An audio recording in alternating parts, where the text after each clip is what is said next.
Kita ke sorotan lainnya, Saudara. Menko Polhukam Mahfud MD menjenguk Kristalino David Ozora, korban penganiayaan berat yang dilakukan oleh anak mantan pejabat Ditjen Pajak Mario Dandi.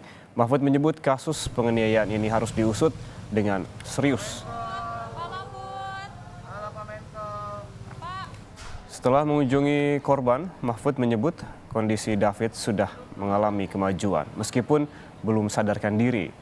Dalam kesempatan ini, Mahfud juga menanggapi soal penanganan kasus penganiayaan berat yang tengah bergulir di Polres Metro Jakarta Selatan.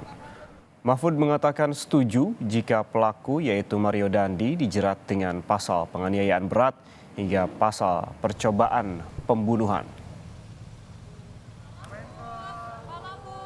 Itu dalam kasus ini kalau kita melihat aksinya yang begitu brutal tanpa peri kemanusiaan, saya mungkin agak setuju kalau diterapkan pasal 351 karena memang itu mungkin, tetapi saya akan jauh lebih setuju dan mendukung untuk mencoba menerapkan pasal yang lebih tegas untuk membuat anak-anak muda, untuk membuat orang tua mendidik anak-anaknya dengan baik, diterapkan pasal 354 dan 355 ya.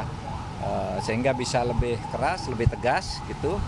Dan biasa saya berharap, saya minta aparat penegak hukum profesional tidak boleh main-main, karena masyarakat sekarang gampang tahu, wah ini ada upaya menyembunyikan ini, ada upaya membelokkan ini.